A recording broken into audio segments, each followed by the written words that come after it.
Hello again, guys. Welcome back. This is part 3 of the timeline videos series that I've been doing today. It's a particularly weird time to do a live for the people over in the States and that area because you're probably all asleep, but I still thought I would do it live and you guys can watch the replay, I hope. So, the last part of the presentation is the memory research because I ran out of time this morning and I thought it deserved its own little video. So, this won't go for too long. I'm going to review some of the research I did review earlier today, but I'm also going to apply it more directly to the Delphi case. So, for anyone who's new here, my name is Amy. I am a clinical psychologist and true crime enthusiast who has been doing a deep dive into the Delphi case and have basically come to the conclusion that many have, that is, that Richard Allen has been wrongly convicted of this crime. And I basically committed a lot of my free time over the last few months to basically advocating for Rick Allen, looking into the investigation and everything that was presented as part of the case against him with a fine-tooth comb. And at the moment, I'm looking at the timeline. So earlier today, I presented a timeline that both fits the witness statements but also is exculpatory. And some of the things that make this timeline such a contentious issue is that the witness statements are at times confusing. And this is pretty common for witness statements. Memory is fallible, and particularly memory when we're not even trying to remember anything. And we've got to remember that everybody on the trails that day was not expecting to be witnesses to a crime or witnesses to events leading up to a crime. And so there will be a lot of inconsistency in what they have to say. So we're going to go through the research today. I always have slides nowadays because otherwise I just waffle like I have to introduce this video. But hopefully that gives you a bit of grounding. So let's get stuck into it. If you do ever want to have copies of any of the presentation material, I tend to post it on the community page, on the YouTube community page, but I also post it in Delphi Mystery, which is the subreddit that I moderate on Reddit. And I usually post this stuff on X as well. So let's dive in. So I just thought I'd put this at the beginning of my presentation because people have asked, who is Daisy? My name is not Daisy, it's Amy, but I do operate under the screen name of Daisy Asks or Daisy Boo in social media. The reason for that is because of this beautiful girl here. This is the real Daisy Boo. Unfortunately, she's no longer with us. She passed away in 2022, unfortunately, of an inoperable brain tumor, and she was one of the true loves of my life. I love that little girl. She was like a daughter to me. I'm one of those people that considers my pets my kids. And she was intuitive, smart, energetic, kind. And so I like to dedicate my work to her legacy. So that's the explanation of the daisies and the name Daisy. Okay, now let's actually get into Richard Allen, because anyone who's watching this is like, I didn't need to learn about the dog and the daisies, but she's a cute dog, isn't she? Right? So I don't think that's going to harm anyone to have a little bit of what they call eye bleach, right? Seeing a beautiful picture of a scruffy, cute dog. Okay, let's get into it. So this is the trail map that I have made. It was actually only as I presented this today that I thought, actually, was anything like presented to the jury? Because gosh, it's hard to understand the trail system without understanding all the different routes, how long it takes between places. How are you supposed to understand the timeline without this information? So this is something I've developed. It's not to scale by any means, but I hope that it gives a little bit of an indication of what we're talking about when we're looking at the timeline. The timeframes of each of the sections on the trails are written down. These are based on what people have told me, that is people who have visited the area or are locals to the area, and it's also based on watching YouTube videos of people walking the trails. There's a few of those that have been done over the years, super helpful for those of us who have not been to the trails and who can't get to the trails because we live on the other side of the world. So these are some estimations of the time. Obviously, these times would vary based on the person's level of fitness, the speed at which they're going, whether they're stopping and taking photos or having a break. But these are some, I think, pretty good rough estimations. So I'm not going to go back over all of this stuff because I've talked about it at length, but I'm going to keep drilling this 505 bench because I think it is an important factor in this case. This is the bench that Rick Allen stated that he sat on after he'd gone to the bridge. This is the bench where he sat and he looked at his stocks before leaving and going home. And you can see this little bench is here. It's hidden off the trail. This is about a 10 or 15-second walk, which doesn't sound like a lot, I know, but it is actually a distance that you could be off the trail and not hear people walking around here. So this here, the foreground of the picture is as you're stepping around what they call the trail split. So this is coming from the Mears Farm entrance, and on your left is the trail to the Monon High Bridge, and on the right is the trail to the Freedom Bridge. Over here, it's not displayed in the picture, but that is where the memorial is to Abby and Libby, and the signs for the 505, which is the trail that goes over here, and the 501, which is the trail to the Monon High Bridge. Some people do refer to this as the trailhead. It isn't the official trailhead, which is back here, but I think it's known by a lot of people as a trailhead of sorts. I'm just circling the wrong thing. Here it is. So it's a trail split. So why is this important? Again, it indicates that people could have been on the trails walking up and down around here or kind of going around here and not have necessarily noticed Rick. And it also accounts for why Rick would not have noticed Bridge Guy walking behind him and potentially even Betsy Blair. So this is my comparison of timelines. Again, I explained this in the last video and the video before to some extent, so I'm not going to go over that too much more other than to point out this timeline does involve Rick Allen entering the trails at about 1. It's actually not what the state says, because the state says he goes past the Hoosier Harvest Store at 1:27. He doesn't. We'll look at that in another video. I've probably talked about that to death, so you can watch some of my previous videos. You can have a look at any of my posts about the Hoosier Harvest Store footage and the issues with that. But this aligns more with what he said in 2017 when he called up to say that he had been at the trails that day. And this is a plausible sort of timeline for Rick Allen that works around the 4 girls and Betsy Blair and kind of explains why no one saw Rick on the trails that day. So main points here are that I've kind of tried to come up with a timeline for this period before Rick comes that allows the 4 girls and Betsy Blair to be on the trails and not seeing each other, because Betsy Blair is on the 505 when the 4 girls enter towards the Monon High Bridge, and when Betsy Blair comes back to her second loop, the 4 girls are to the right under the bridge, and so she doesn't see them. So it's a good way to explain how 4 girls don't see Betsy Blair and Betsy Blair doesn't see 4 girls. And what I'm saying here is that if we try to pull Rick Allen's timeline up, like he says in his 2022 interview, it causes a massive complication, because then we've got 3 sort of timelines intersecting, and it makes it very hard to understand then why a lot of these people didn't see each other.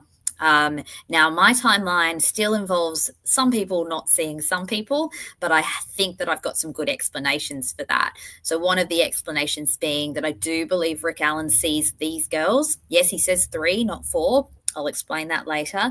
But I don't believe he sees them where they see Bridge Guy. I believe he sees them at an earlier time, and they don't see him. And I'm going to explain why. And I do believe there could be a crossover here with Rick and Betsy Blair. And the reason for that is that Rick talks about seeing two cars at the Mears entrance when he leaves. And the only time that there are two cars, a sedan and an SUV, at that entrance during that rough time frame that day is when Kelsey German drives up for that sort of probably just a minute where she drops the girls off. And Betsy Blair has just got to the trails and she's walked ahead probably by a minute or two of Abby and Libby. And the reason that I explain that is because I do believe Rick Allen is sitting on this bench. Betsy Blair's walking up here and turning left. She might take a glance and see him and not really register it because it's in her periphery. There's nothing really novel about a man sitting on the bench. Or potentially in this area, you can see it's not easy to see. And he would be sitting, maybe hunched over, looking at his phone. He's a smaller stature man, and he probably is wearing clothes that blend into the surroundings because that's what a 44-year-old man usually wears, right? I mean, they're not there in, fluoro colors and things that are really standing out. So potentially she didn't see him. Even if she did see him, she possibly didn't register. We're going to look at why memory research can explain that. And also, we're not super sure about the accuracy of any of the witness statements now that we find out that some of the 2017 interviews were recorded over and destroyed. And I wonder if Betsy Blair is one of those interviews because what we see in the discovery map, which I know is not the full discovery, is 2019 as the interviews for Betsy Blair. That's explained in a previous live I did earlier in the week. So if you're interested in that, you can go back to that. I don't want to go off on too many tangents. I'm going to try and stick to the slides here. So we're going to look at memory research. This video absolutely builds on the previous video and the one before that. So definitely watch those if you want to find out more. Oh, goodness, what have I done? I just saw someone had written in the chat, so just give me a second. I can't actually see your whole message. Okay. So thanks for commenting, Canoodles. So he said irrelevant. All they have to do if there's a new trial is prove that Libby was already dead by the 13th. Cover-up started at 2:13 a.m. on the 13th of February.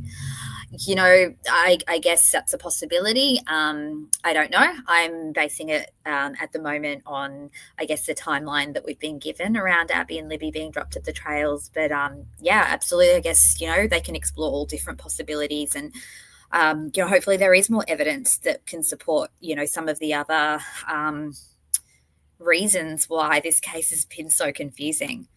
Okay, so let's look at memory research. So just going back, the 3 key minutes stuff I've covered in the previous 2 videos. It's really talking about when I think Rick Allen got up, saw the 2 cars and left the trails, and how potentially within that 3-minute period, we've got Betsy Blair arriving, not seen by Kelsey, who arrives a few minutes later with the girls, and how Rick Allen would not see Betsy or the girls, but did see the cars. It's convoluted to explain, so I'm not going to re-explain it here. If you're interested, watch my previous video. There's a long one from today that you can watch if you want all the background, but if you just want to understand the timelines, the last video I did, which is about 24 minutes long, is probably the place to go. So let's go to memory research. So this is an area that I feel a bit more confident talking about than anything else, because this is cognitive science. This is psychology research, and I did study all of this. Look, it's not an area that I that I use every single day. Of course, cognitive science is a thread that flows through all my work as a therapist, but it is definitely stuff that I've studied at length in the past, and a lot of it, it does inform our practice as psychologists, even if we don't directly look at the research every day. Anyway, there's actually lots of research to back up the points that I'm making. These are quite well-known findings in the memory research. I haven't put the citations here. This isn't a lecture, but if you are interested, of course, there are citations. You're welcome to reach out to me and do your own research. But there's a lot of stuff that's backed up here by research. It isn't just my own anecdotal ideas. So I did go through some of this morning, but I will go through it again because it's relevant, and then we're going to go into some of this research and how it applies to the timeline in the Delphi case, but also some other research findings that also relate here. So I think most of us would already intuitively understand that timing matters. There is what we call the forgetting curve. Memory fades quickly. So people's recall of events, of different things, degrades over time. We all know that. I mean, do you remember what you ate for breakfast yesterday morning? Well, I mean, some of us would if we eat the same thing every day, but you get the picture. So people's recall does degrade. What we know is that confidence doesn't, though. People are often quite confident even when their memory is degraded. And this is especially true, the degrading of memory, the kind of forgetting curve for peripheral details. So things that are kind of on the periphery, not so important, clothing, cars, even timing. But it's not as true of the central features. So if we think of a case like the Delphi case, much more likely that people will remember seeing Bridge Guy than they will remember the cars they saw, the people around the trails that day, the time that they stopped at certain places, because those are peripheral details. This is super important because if those 2017 interviews have been lost and Betsy Blair and Bree Wilbur were only interviewed formally again, and their statements that were used for them to refer to from 2019 and 2020, we've had this massive loss of information because they would have lost some of the memory for the details. And when we think about particularly Bree Wilbur talking about seeing other people on the trails that day, we've potentially lost information about who those other people were or what they looked like. And what if one of those people were Rick Allen? Because she definitely did say that she saw other people on the trails that day. So super, super important for us to actually know what she said back then. But alas, we can't find that out if she's one of those interviews that was recorded over. Just having a look at the chat again. So Canoodles, thank you for engaging. So you said Vane True Crime released a video last week, clearest footage yet, of the girls still in Deer Creek at 9:30 a.m. on the 14th, 11 seconds into his video.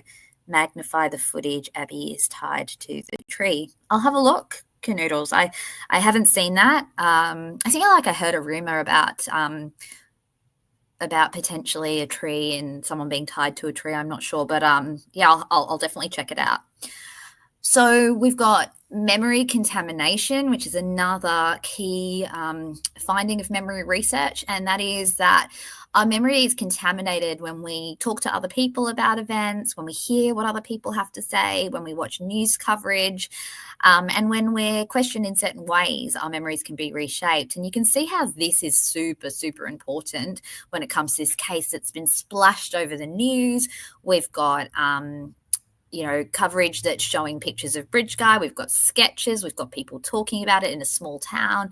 And we've got investigators asking questions in sometimes ways that probably are suggestive based on just what we've seen in the interrogation videos of Richard Allen. This has consequences both for the witness memories, but also consequences for Rick Allen's own memory. We know that he decompensates once he has been incarcerated, and he's been fed a lot of stuff by the investigators when they're interrogating him. So to me, I think that, the read technique and some of the investigative techniques in their questioning would absolutely have the potential to contaminate Rick's memory. So those are two really key research findings that have kind of shown up in the memory literature for a long, long, long time. So here's a few more key findings about memory that are relevant to this case. So we know that attention is limited. So people only notice a fraction of what's happening around them. We talked about a study that's about a clown on a unicycle. Sounds really weird to be talking about a clown on a unicycle. But that's the whole point of this study. It's the research is basically, and it's, I think I've got a here for it. So let's go back to it. Here it is. So they did this study where they had people walking, and they did it with driving as well, but this is the walking one. So these people were walking. Some were on their phones, some were solitary walkers, some were listening to music, and some were walking in pairs. And what they did was they had this unicycling clown basically ride past them. And then they tested who actually remembered seeing the clown. And you can see from these statistics, people who were dividing their attention with their phone, only 1 in 4 people noticed the clown. So 3 out of 4 people were walking around with a unicycling clown and they didn't notice it. So, I mean, that's super relevant. I mean, this is in 2009 when, phones were certainly popular, but by 2017, we had our smartphones and gosh, we've been glued to them, haven't we, for years now? And so, yeah, it kind of can help to explain why many people on those trails looking at their phones, Snapchat apps, stock tickers, Fitbit apps, there's so many apps that they would have been sort of dialing their attention into and could be missing out on other details. So in this study, you can see even people in pairs had a slightly higher percent of realizing that the clown was there. The reason for that's probably because you've got 2 chances at it. If one of them sees it, they're going to say to the other person, look at that, that's weird, right? But when we come to the Delphi case, let's say you walk past just a normal average person, no one's going to be like, oh, look, there's a guy that looks like my dad. They're just going to look like keep walking. So even if one person noticed, that wouldn't necessarily bleed into the others. Anyway, long story short, divided attention severely impairs what we encode from our surroundings. So even noticeable or novel events can be missed. So this is a really bizarre event of the clown on the unicycle, let alone everyday things that everybody sees on, when you're walking, whether it could be routine passers-by or cars parked, you're just not really going to notice them. I have tested this out myself, even deliberately trying to remember who I've walked past and seen. As I've been as long as I've been interested in this case, every time that I go for a walk on something that's similar to the trails, I do notice myself looking around and saying, would I remember? Would I remember who I saw? How many people I saw? And realistically, I mean, a lot of the trails around the area that I live would have probably a similar amount of people to the amount of people that were on the trails in the Delphi case. And I can tell you that it's super hard to remember even when you're trying, let alone when you're busy with your friends or out on your walk and you're just, totally blissfully unaware of the fact that you're going to need to remember this stuff later. So just some other memory research. So stress narrows focus. So this is a really good explanation for why people did notice Bridge Guy. He had this sort of creepy energy about him. He was walking with purpose. Seems like he was a bit of a intimidating kind of look about him. Muscular, big frame, dressed unusually as well, overdressed, face covered. There's just a suspiciousness about him that you're going to sort of zero in on more. I remember after the September 11 attacks, that's how old I am. I was a uni student at the time, and I remember being on the train one day with my dad. I was going to uni and he was going to work, and I remember seeing someone on the train with a backpack, and I just remember like zeroing in, going, this person could be a terrorist. We kind of start to zero in on things we think are threatening, where now I probably wouldn't even notice that. Forgetting faces is another really key thing here. So we tend to notice distinctive, unusual, standout kind of faces, but not average faces. And so if we think about this in the case here, Richard Allen, and this is no offense to him or anything, but he's just an average guy, right? There's nothing distinctive about him. And I don't mean there's nothing distinctive about him as a person, of course, but I'm just saying in terms of his appearance, he doesn't have some really unusual look about him. And so he really does look, and I mean, this is the whole issue with the Bridge Guy thing, because Bridge Guy also just looks like a general man from that area, right? And so Rick Allen wouldn't really evoke a lot of attention from people on the trails that day, because he really just looks like, a dime a dozen of the men in that area. That sounds so rude. You know, I don't mean it in that way. I don't mean that he's a, average person in a bad way, but it's just sort of suggesting that he's not got any major standout features that people are going to go, oh, wow, I remember that man. Confidence doesn't equal accuracy. I've already kind of referred to that. Again, if you want to read these in more detail, feel free to click on the link on the community page and you'll see the full detail of this, because I'm going to skim over some of it in the interest of time. Brief or partial views reduce accuracy. So if a witness only glimpses someone in passing, especially in wooded or cluttered space, memory is much more error prone. So moving figures can kind of blend in with the background. People may not realize how incomplete their perception was. Again, we tend to be confident of what we've seen when we really probably shouldn't be. We've got to remember that when we're walking, and this is going to come up a little bit later, but a lot of the time, I don't know if this is also common for you, but I do think research supports that we look down a lot of the time. So even if we're not looking down at a phone, we look down at the ground, and particularly on a trail system where, there were leaves on the ground and it wasn't a paved path back then, it is now. So, people would be looking down, watching their steps, maybe a little bit of looking up and scanning around, but it would be brief glimpses. So again, memory is not going to be particularly ideal in that circumstance. We've got timing shifts, and this here again is going to come up when we talk about Rick changing his time. Rick's not the only person who changed his times. I believe one of the girls, maybe Rayleigh, said that they saw Bridge Guy at 2:15, which was actually impossible because they left earlier than that, and Bridge Guy was already on the bridge at that time. But you can see that even in the immediate aftermath of the crime, that there were misrememberings of time. Now, what we know is that memory for when something happens fades faster than the memory of what actually happened. And I've said this for a while when it comes to Rick Allen. He's got not great, but he's got a fair amount of detail when it comes to what he did that day and what his what the timeline of events were. In fact, I think he's pretty good at that. He really searches in that interview one to try and make sure he has all the details.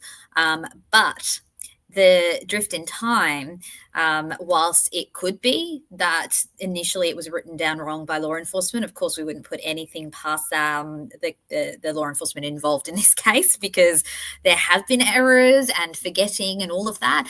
But even if that was all accurate back then, him now coming up with a timeline that is earlier is not necessarily suspicious. I mean, I don't believe it is suspicious at all. It's actually just a very understandable memory glitch, because that's what we do. So events from more recently tend to be remembered as more spread out, but events from further along in terms of time are more compressed together. So that would explain why now we're seeing this sort of more compressed timeline where he's gone to his mum's, come back, got the jacket, got to the trails, and he's home much earlier than what was potentially said back in 2017. Just a few more memory facts. This really feels like a memory lecture here. We're going to tie it more into the case in a minute, but unreliable number recall, so people aren't the best at estimating how many people they saw in a crowd. It's more the general gist. There are environmental challenges, so in wooded or cluttered areas, there could be partial views, movements and distractions that will increase the chance of missing someone and or double counting. So again, that kind of goes with that sort of attentional issue. We've got the similarity effect, so when individuals look alike, they may be merged together, leading to undercounts. But even novelty, not even novelty, and novelty. So our memory system emphasizes novel, relevant, or emotionally salient things. And the reason is because our brain needs to be efficient. We can't take in absolutely everything. That would be an absolute overload. So unless we're some sort of savant with perfect, what do they call it, photographic memory, the majority of us are going to take in the gist. So even like this presentation, the majority of you would not be able to tell me, every point that I've raised about memory, but you'll probably get the overall gist of what I'm raising today. That's actually just what our brains do. They filter information into kind of umbrellas, I suppose. I'm trying to think what's the best way. I kind of think of Inside Out, in the movie Inside Out, and she has the islands.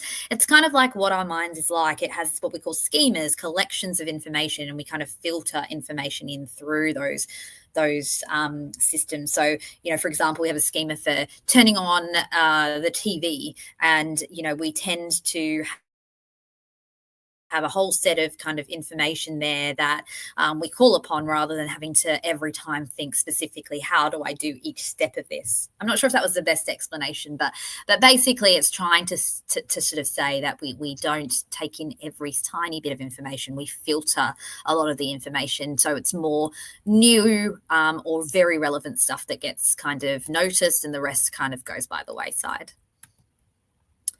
So I've already gone over some of this stuff, just more research that says overall that ordinary passers-by in routine contexts, things like trails, are very unlikely to be encoded in any lasting detail. Diana, you're my only watcher. I thought you'd be asleep.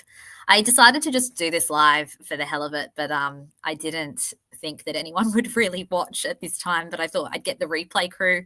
You shouldn't be up at this time. You should be getting some good sleep. But nice to see you. I'm just doing the memory research. So Diana is commenting for anyone watching the video on replay. Diana is a fellow psychologist over in the States and one of my friends who I've made through the Delphi case. So yeah, I'm assuming, Diana, you probably know a lot of this memory research as well. So that's all the general memory research, Diana. We're going to go into the specifics when it comes to the timeline. So issue 1, and this is what I get every time I suggest an alternate timeline, and that is people will say, but Rick Allen said he saw 3 girls, not 4. So Amrit, you're really off track with this. It doesn't make sense. And I guess the thing is that, yes, he did say he saw 3 girls, but we remember the gist of groups, as I said before, not every single person. So when people look at a group, the brain tends to take in the overall picture. So 3 girls who looked alike rather than each individual. It's called ensemble coding, if anyone wants the nice lingo for it. But so people often miscount small groups, particularly if they're moving.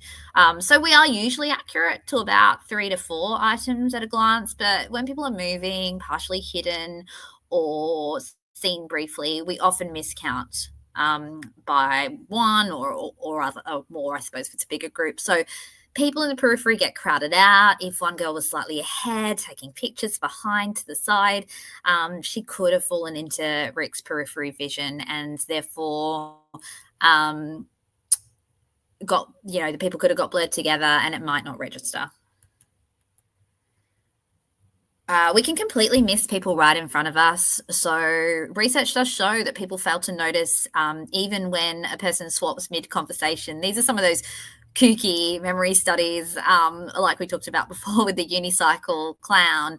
But yeah, we've seen people switch mid-conversation and people don't notice. And there's this one, a person in a gorilla suit in a basketball game. It's called the gorilla study. So, there are a lot of these studies where even in really wild circumstances, people don't notice things. So missing a person in a group in passing is pretty common.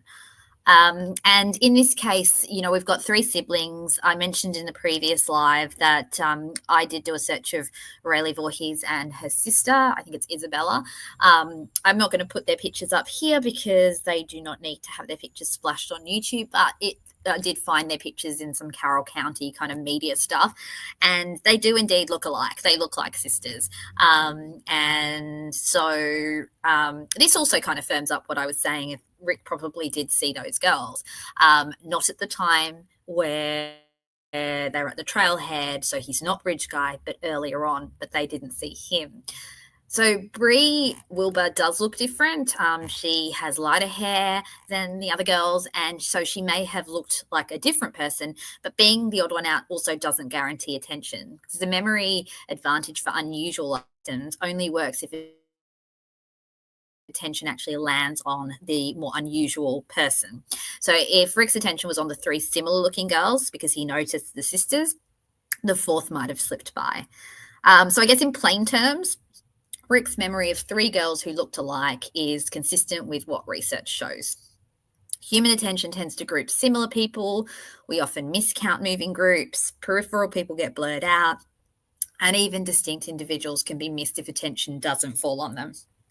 Diana, I feel like I'm giving a lecture here, but that's okay. People can always skip ahead when they're watching the replay. As I said before, if you don't want to hear me talk all of this out, click on the link in the community section. You can look at the slides yourself and go through them at your leisure without my rambling lecture voice. Thanks, Diana. I'm glad you love my lectures. I know you prefer me talking rather than having to read it, and I'm the same. I prefer listening to people speak than reading. We both are in the neurodivergent category, so maybe that's part of the explanation. I can't stand reading. I love listening. I get ChatGPT to talk back to me rather than read what he has to say. Issue 2, the girls didn't see Rick Allen, they only saw Bridge Guy. Now, this is the argument that the people in the guilt category, I keep calling them the guilters, which just sounds rude, so I'm just going to say the people who believe Rick Allen's guilty.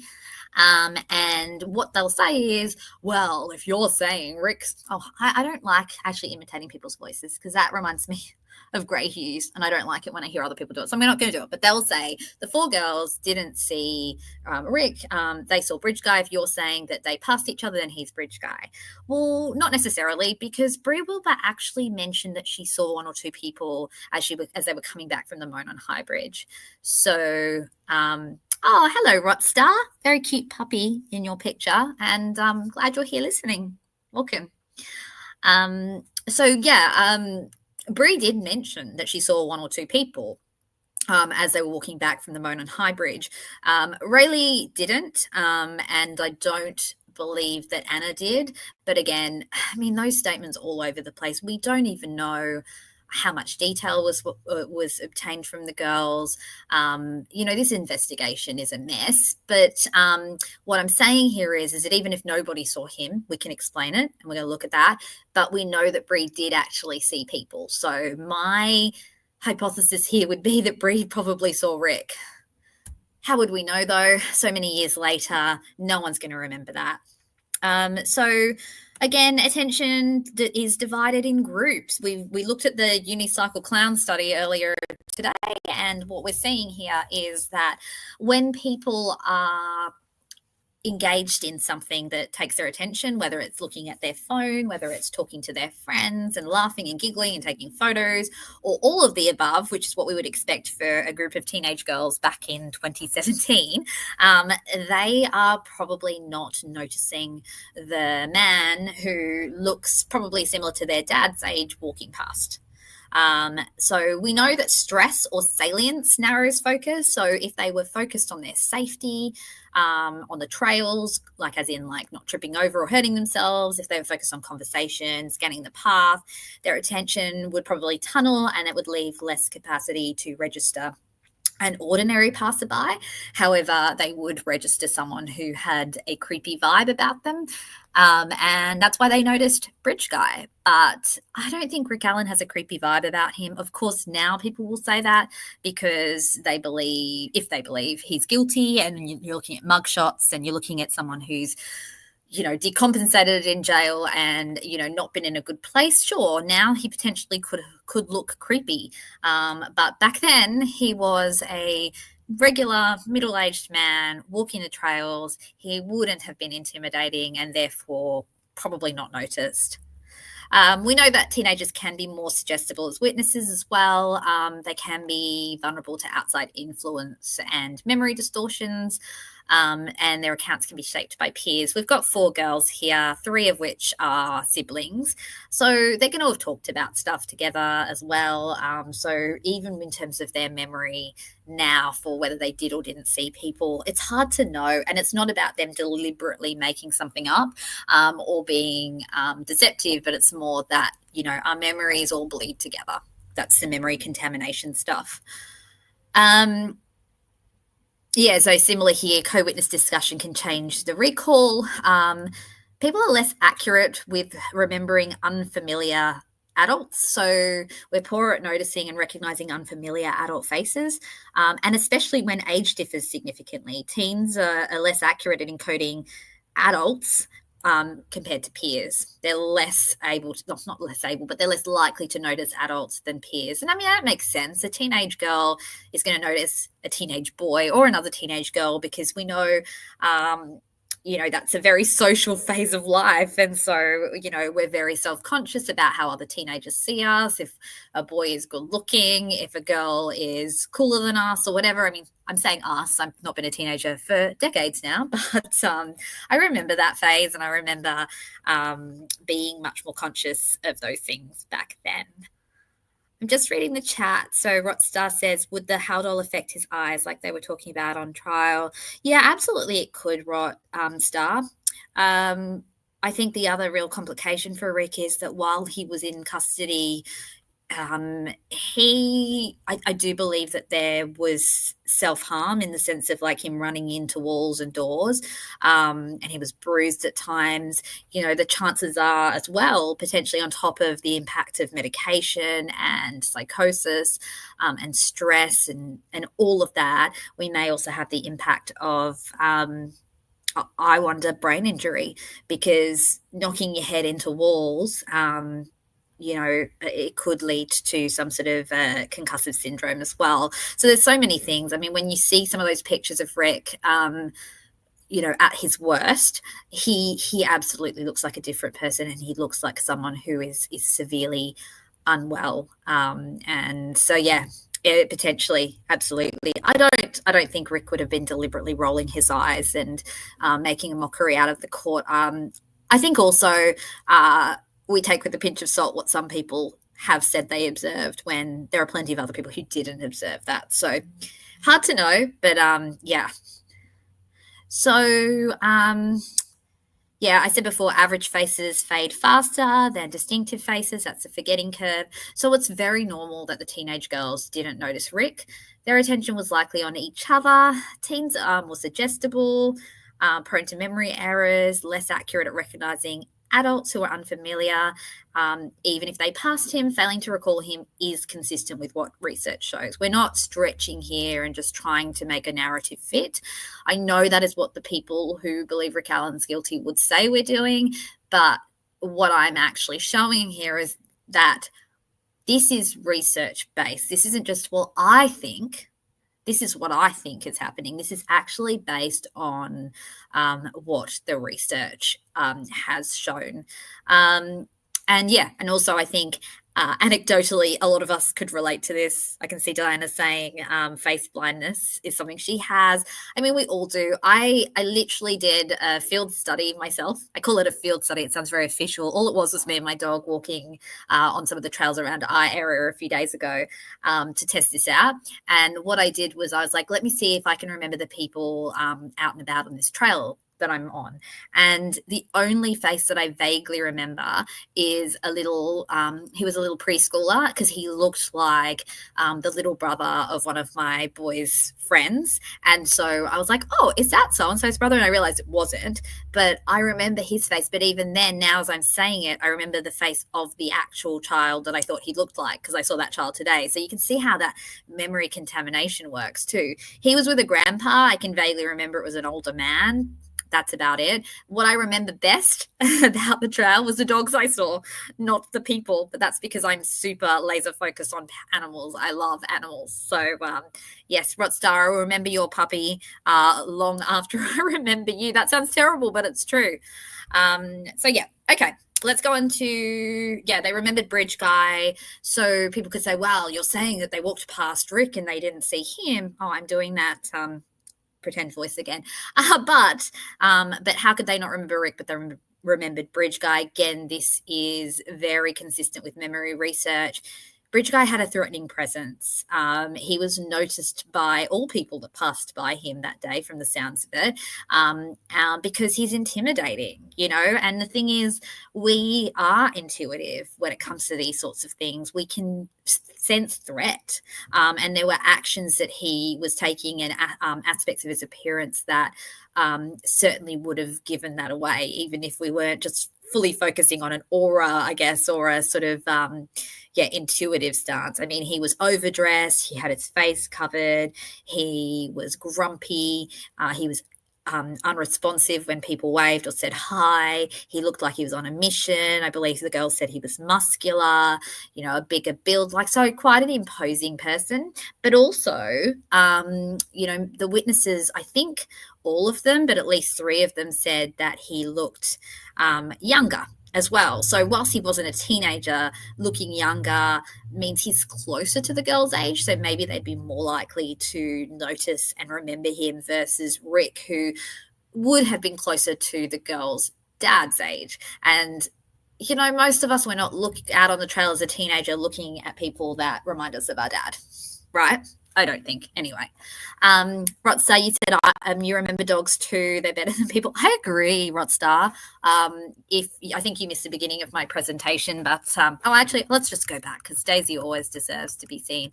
So I use the name Daisy Asks or Daisy Boo, and this is Daisy. This is my beautiful girl Daisy. So she is no longer with us, but she was my puppy dog. I do still have another dog, but Daisy is my little spirit animal. Anyway, I could talk about dogs all day, dogs and Delphi. I think that's what my channel should be. I love cats too. I'm a cat lady. Okay, let's go back. So why Rick would have remembered the girls? Well, actually, did you know, and I thought about this because when I was thinking about that little boy that I noticed, there is an attentional bias towards children. So adults tend to be more aware of kids than other adults in the same environment. I'm reading Diana. You'd probably remember dogs more than humans. Yeah, I think it's because they're so cute, right? So we're our attention goes to the cute thing. Humans, not always cute, right? Sounds terrible. Some are, but not all of them.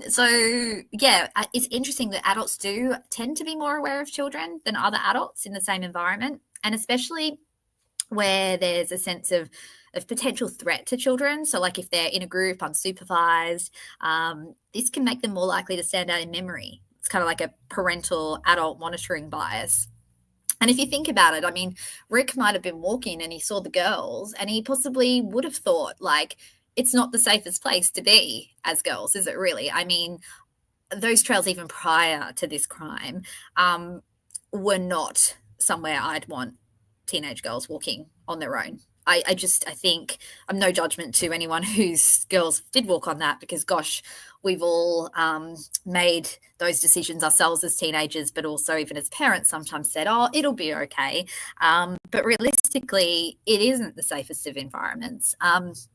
We've also got the contrast effect. So a middle-aged man like Rick might not encode every passing adult, but a young group of girls are going to stand out more. Why? Because of their age, their behavior, the similarity to each other. He did mention one of the girls had long, dark hair. I mean, that's maybe a more striking feature. I always notice people with long hair, but I think that's my hair envy because I'm still dealing with my short chemo hair.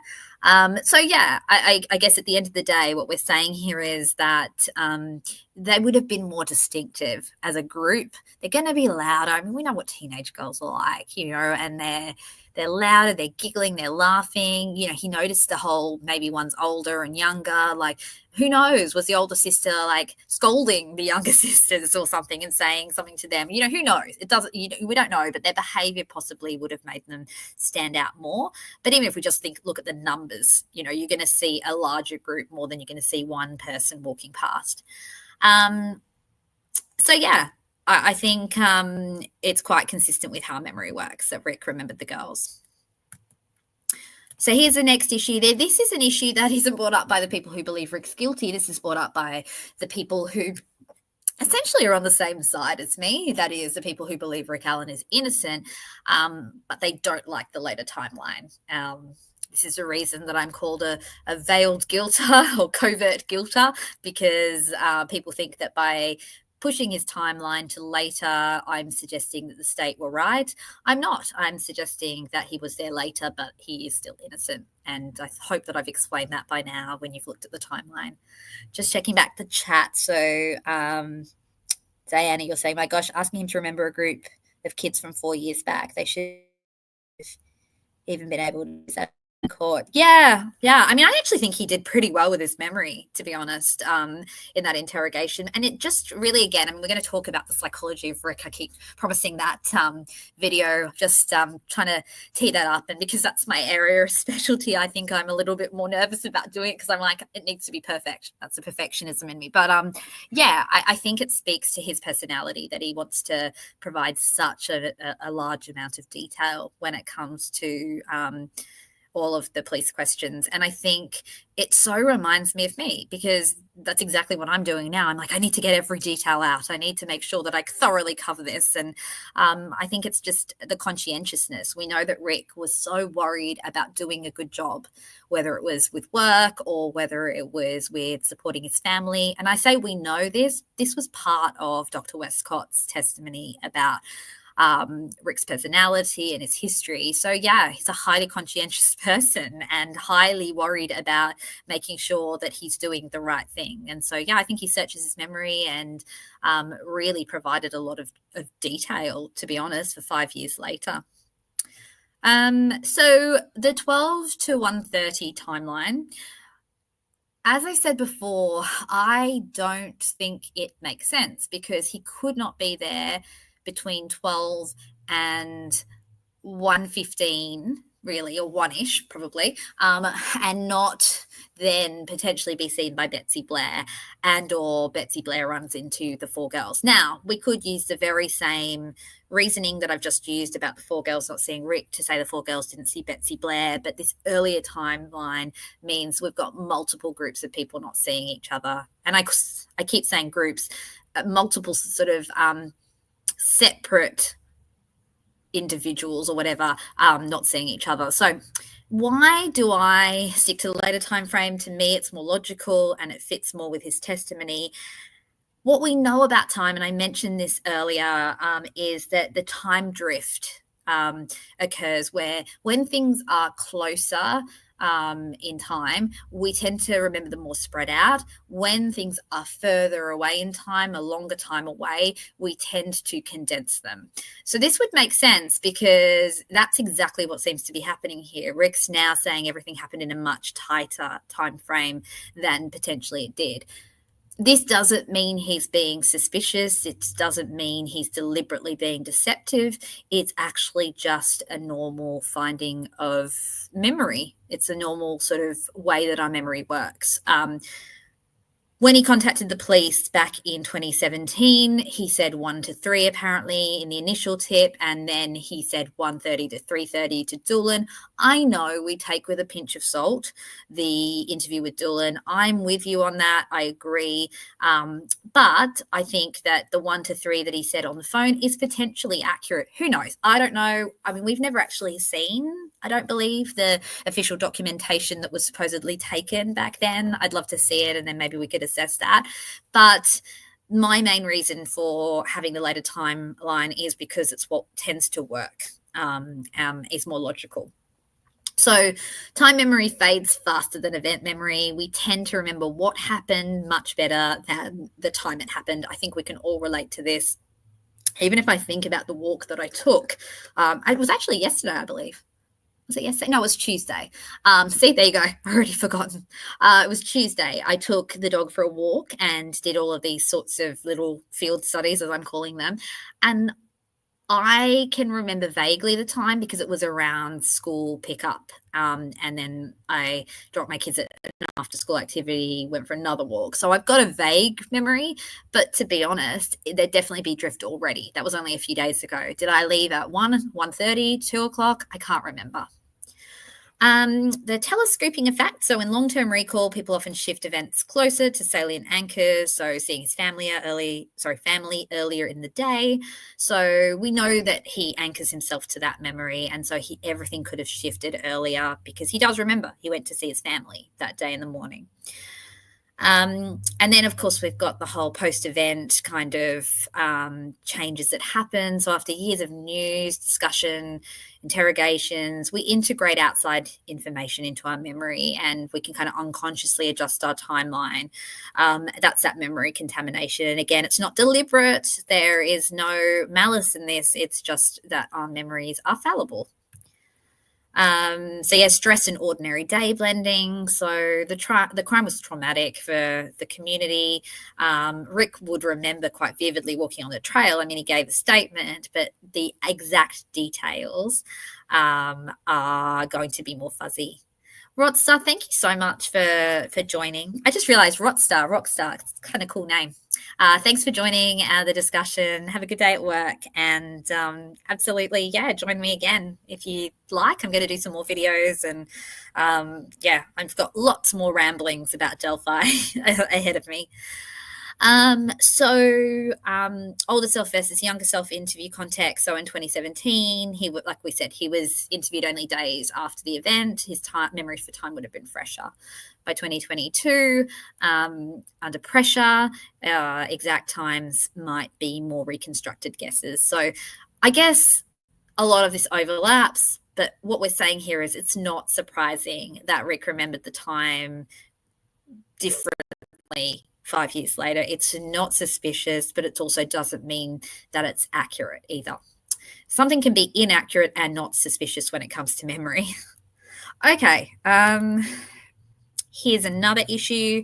So this would be something that people who believe Rick's guilty would say. Wouldn't he have seen Bridge Guy or Betsy Blair walking the trails between 1:30 and 1:48, if that's what if my timeline is correct? Yes, he's on the trails when BG walks past him and Betsy Blair walks past him.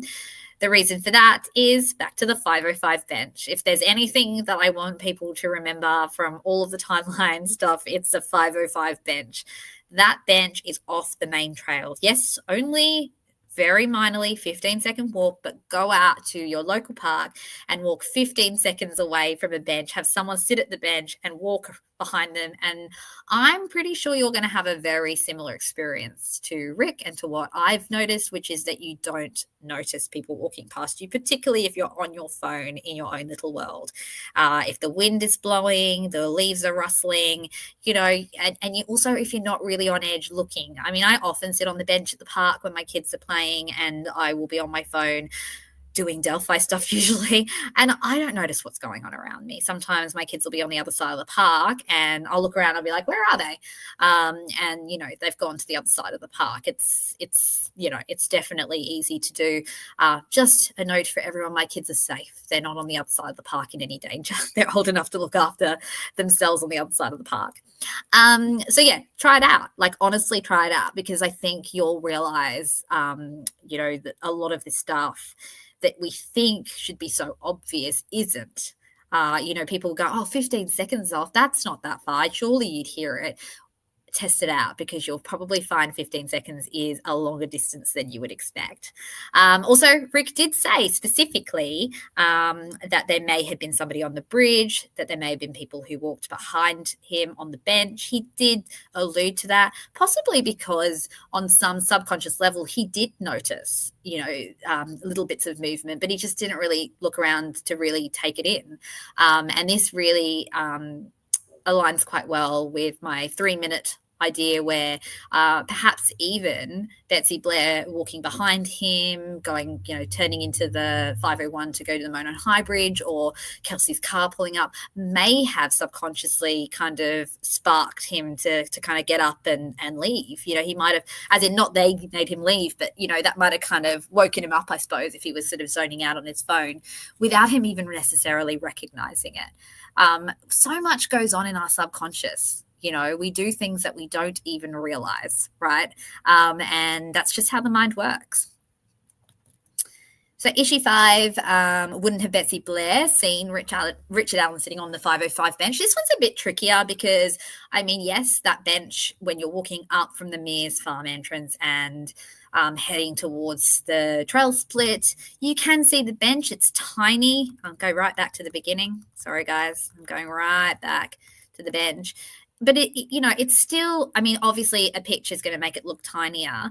It's still far enough away that if she's looking down, mostly focusing on her phone or focusing on her footing, and she's kind of rushing around, because it does seem like that final loop, she is there for less time, and she's looking more towards turning, she may have not noticed. She may have caught a glimpse from the corner of her eye, but again, remember, she doesn't know that she's at the scene of a crime at that point, so she's not going, oh, clock that, saw someone on the bench, and if you can see here, I mean, this would have been what it looked like around that time, because I think this is, a similar sort of time of the year. If he's sitting wearing dull clothes here, there's trees. I think if he's hunched over his phone, I think you could easily miss that.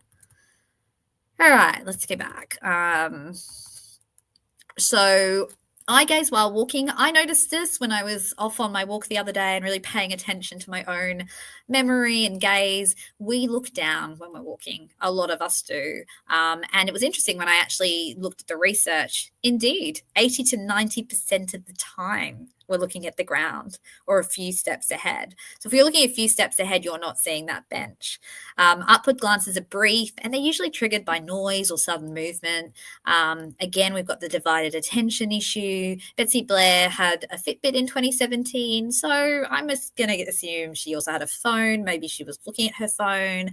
Maybe she was fiddling around with it. This is only 30 seconds into her walk as well, we've got to remember. So potentially, yeah, she's focused on other things. And again, salience matters. A stationary, quiet figure in muted clothing is going to blend into the background. So not going to draw super amounts of attention. So he was sitting quietly on a bench, head down, probably blending into the environment. So issue 6, wouldn't Richard Allen have seen Betsy Blair walking down the other way when he reached the trail split fork? So the reason I brought this up is because it is such a tight time frame between when Betsy Blair would be getting on the 501, walking to the Monon High Bridge, and when Kelsey's car would be parked before it leaves again. It's literally like a 1 minute crossover. So if Rick Allen did happen to get up at that time, saw the cars and turned and started walking, would he not have seen Betsy Blair on the other side, because he'd be at the split and he'd be going left and she would have been on the right?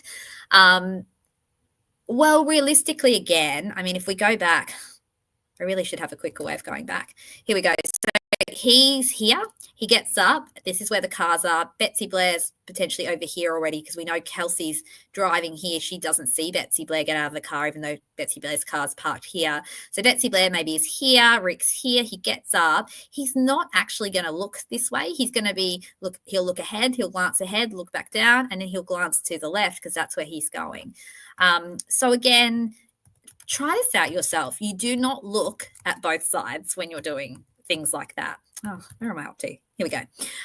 So yeah, we've called this fork behavior. So at trail splits, people will usually look, or at any sort of intersection, people will usually look straight ahead and then towards their chosen path, not both directions. I mean, this isn't driving, so you don't really need to look both directions. This isn't crossing a busy road. So when Rick turned left, his natural focus would probably, I said was, I mean, obviously it's not a fact, but it would probably have been on the way back to the trailhead. There's no real reason he would have glanced back at the bridge. And the timing, by then, Betsy may have already been far enough down the 501 trail. It's curved. There's trees, leaves. There's lots of things that would make it harder for him to notice her. But he could still have noticed the parked cars, because as he walked off the bench back to the trail split, that would have been in his direct line of sight. There's a siren outside. Don't know if you guys can hear that. Okay, issue number 7, wouldn't Rick have seen Abby and Libby at the cars or walking towards him? Well, again, you can test this out yourself. Walk 30 seconds-ish away from the entrance to a trail and look back. I took some photos of this in my local area, and yes, you can see the cars, you can see the shape of the cars, maybe even a sort of general sense of what car it is, but you don't necessarily see clear indicators of people. One thing that we do know is that Rick did say, I think he says, I don't like, there could have been people down around the cars, but I don't remember. I just remember seeing a couple of cars parked over there. So he's sort of unsure, and the very fact that he's unsure suggests, potentially he did. We're talking again 5+ years later. All right, that's all the memory research. Let's just go on to the final little part of this, and this is the descriptions of Bridge Guy that we get from the young girls, and we also get from Betsy Blair. Now, I know lots of people have said, well, there's so many discrepancies. Nobody seems to be describing the same person. But again, based on memory research, we would expect that some of those peripheral details would be muddled up, what he was wearing, exact details about him. But what we do see is some consistency. And these are the consistent sort of things that we see in Betsy Blair, Brie Wilbur, and Riley Voorhees's statements. We've got white male. We've got younger. I think all of them say younger, so 20s or 30s. Taller, and I don't mean really tall. I think we mean like average height, probably taller than the girls. I think Brie's the one that says he's taller than her. So not super tall, probably not bigger than 5'10", but average height is definitely not 5'5".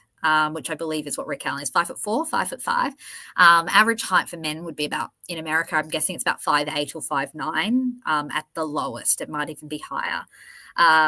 If we're in India, so quick fact here, the average height would be lower, but even then it wouldn't be 5'4" or 5", I don't think. I think it's about 5'6" or 7".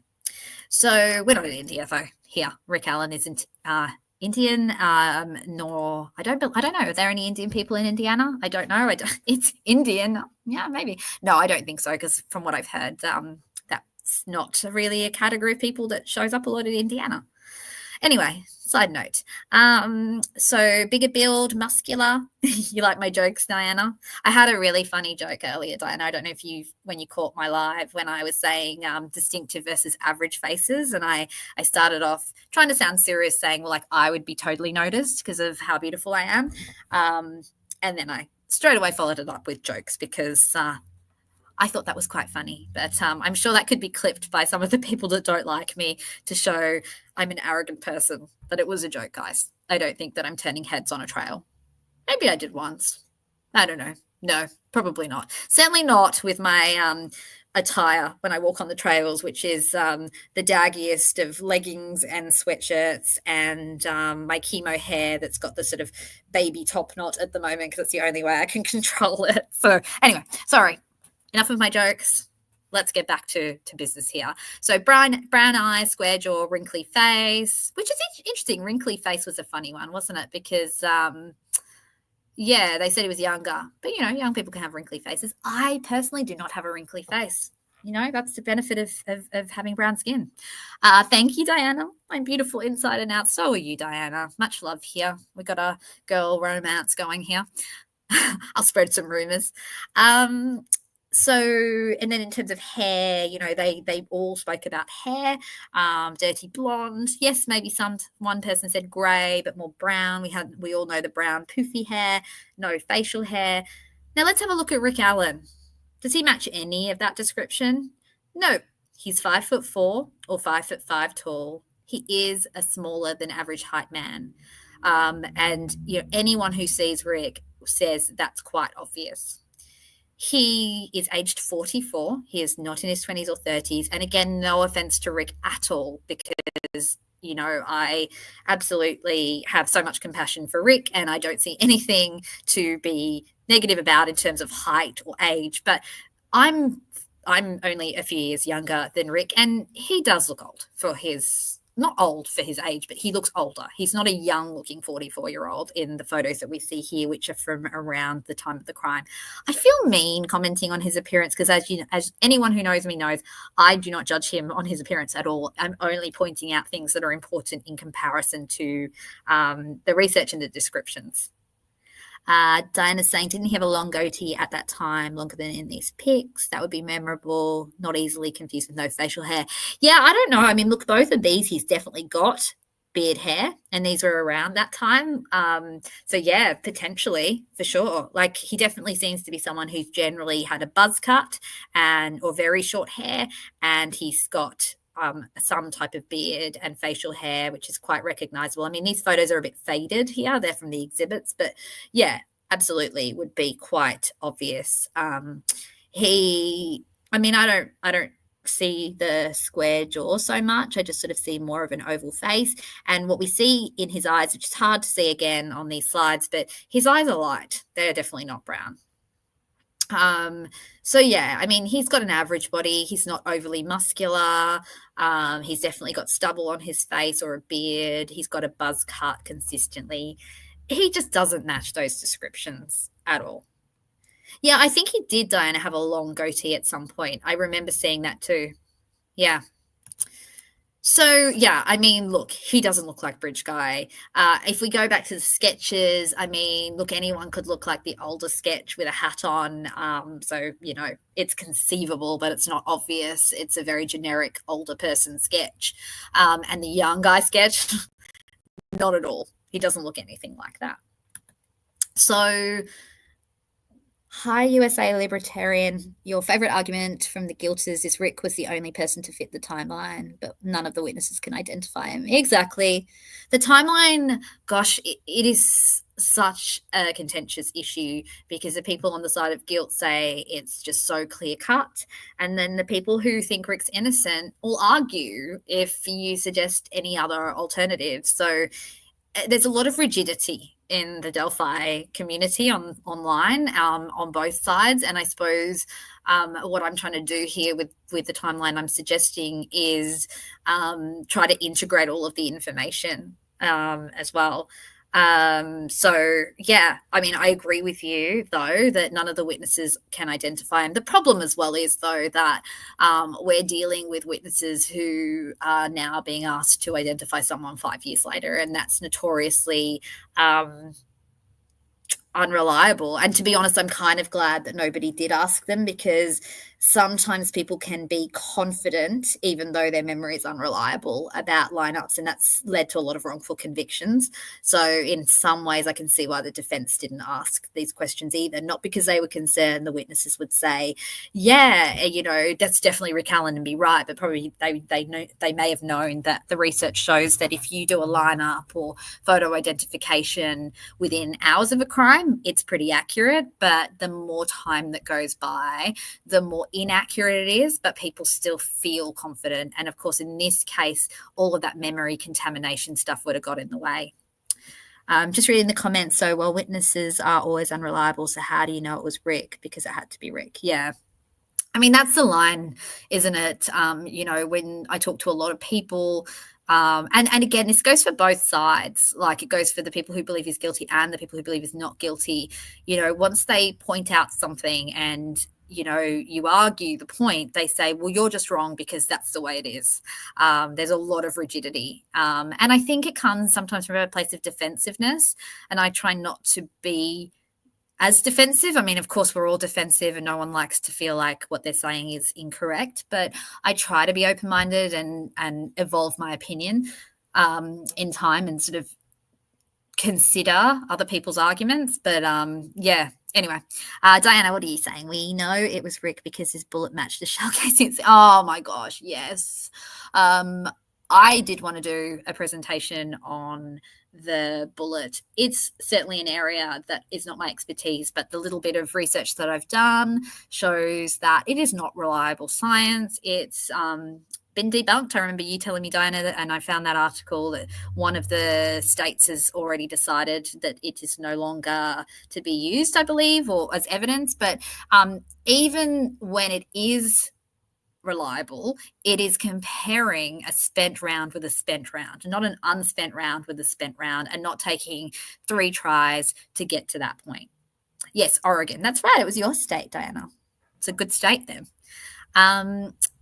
That's my second favorite argument. The bullet's a match because Rick couldn't be excluded, just like all the others couldn't be excluded. But I doubt they understand how badly law enforcement tricked them. Yeah, USA Libertarian. That's the problem here, because people don't dive into the research they take things at face value. And I get that. I've done that before too. Like, don't get me wrong. This is not criticizing people for believing what they read in the paper or see in the media. Highly intelligent people do that. I've done that. I'm highly intelligent. Bragging again here. But yeah, I mean, even my mum was talking about a case today, and I was like, did you know this? And she was like, was it today? It was recently anyway. There you go. Memory problems again. But yeah, and I was like, well, no, actually, if you ask this question and this question, you might see it differently. People extrapolate general findings and then say, well, this is fact. I mean, even the stuff that I'm talking about today about memory, these are general themes, but I couldn't say factually 100% Bree is wrong with what she saw because she was only interviewed properly again in 2020. I can't say that, and I would never say that, but I would say, well, we need to be open to the fact that there could be some fallibility in her memory.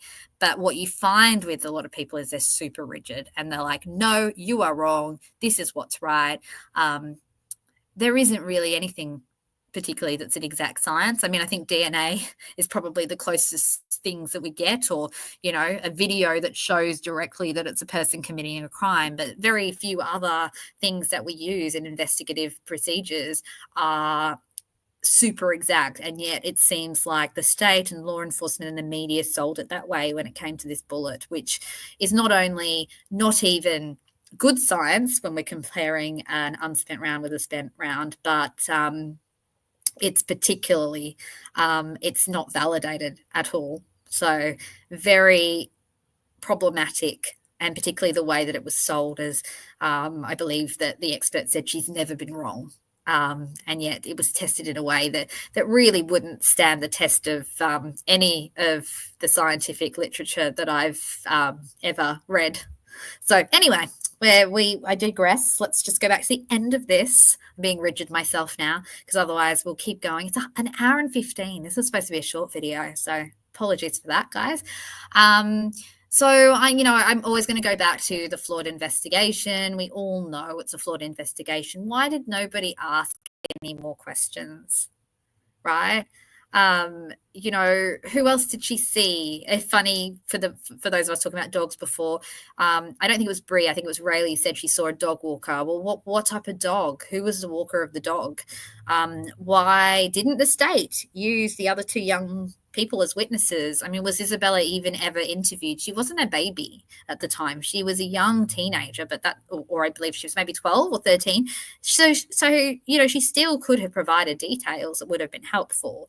I go back to geofencing and phone information that could have helped to track people's movements that day and corroborate the timeline.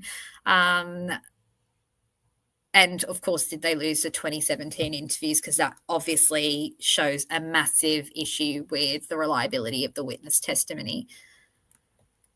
Defense issues, and I hate to try to pretend that I know better than the lawyers, but I know the defense were handicapped. They started their investigation 6 years after the crime, and that's a massive handicap for them. Witness statements would already been diluted and contaminated. They didn't do the initial investigation. We can't blame them. But they could have potentially done some investigations. I don't know how possible these or plausible these are, but I think you could do like an audio test of, can you hear people behind you when you're sitting on that bench? Could they have asked Rick, where exactly was he referring to when he saw the three girls? Which trailhead? Can you see the cars from behind the bench, or, as you're turning from the bench? Can you see the person on the bench as you walk up from the Mears towards Simone on High Bridge? Like, I don't know how they'd present that as evidence, but I wonder if there was a way to do that. I know that they did want to take the jury to the crime scene, and I believe that was denied and argued against anyway by the state. I wish they had offered an alternative timeline. I wish they'd presented some sort of trail map that shows that there were alternatives. And could they not have used an expert witness regarding memory fallibility? Because this memory research has been used in trials before.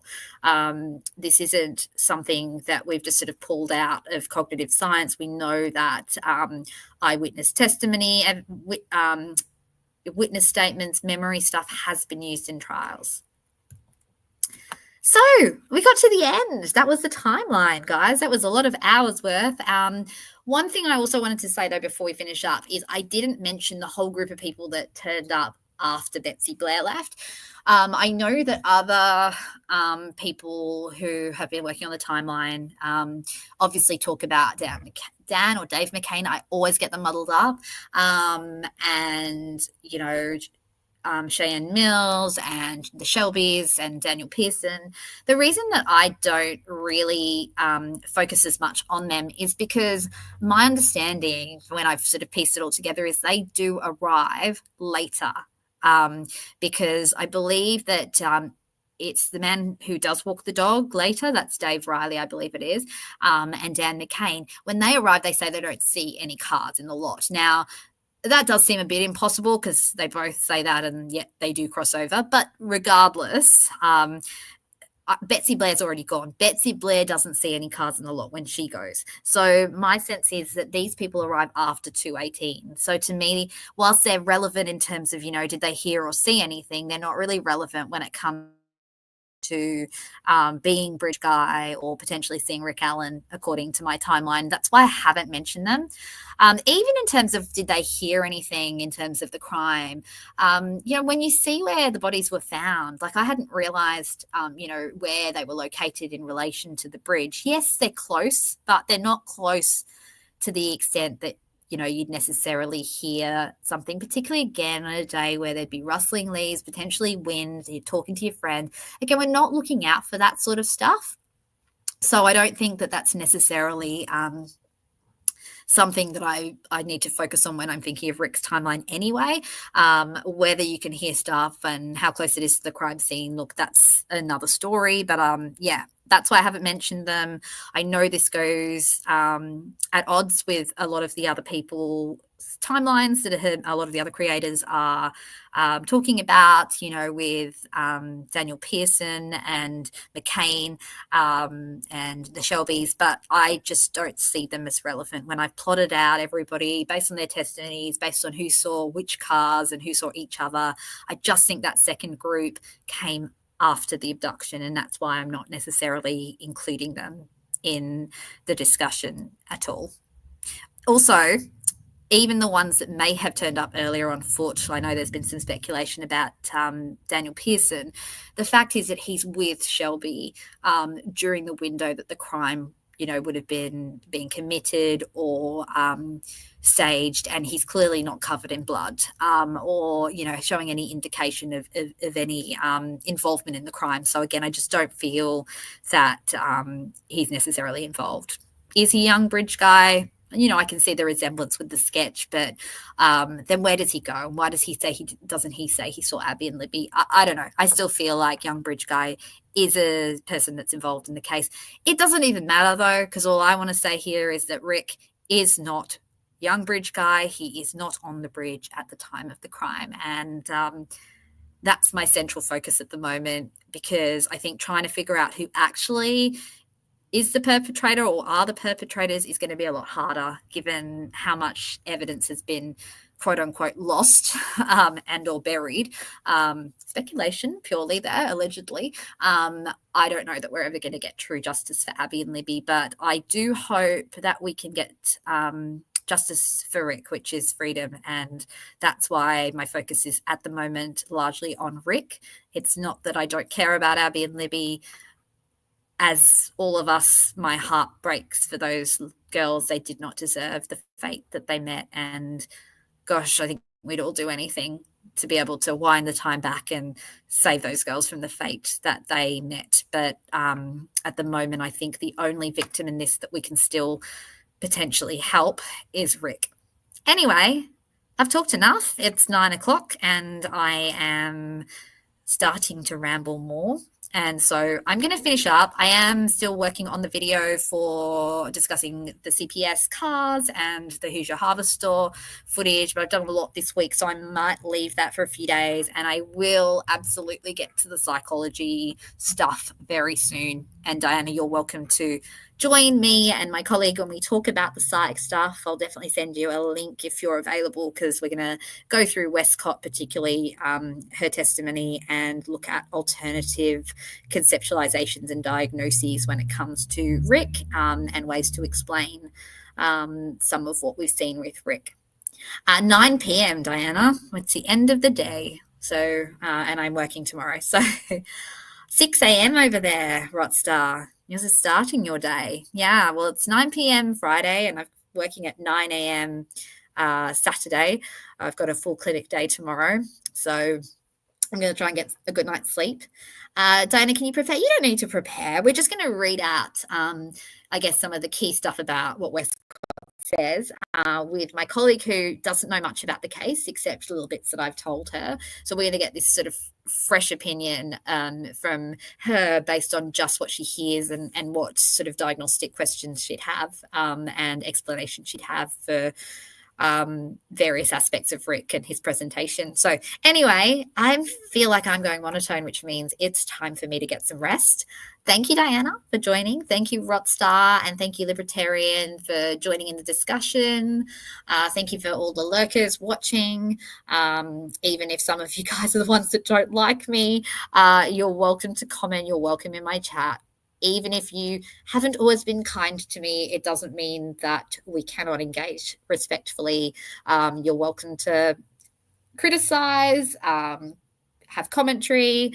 I'm open to everybody's opinions. So as I always say, love and light to all. And I really do mean that. I hope we all have a wonderful weekend and stay tuned for more videos. Bye.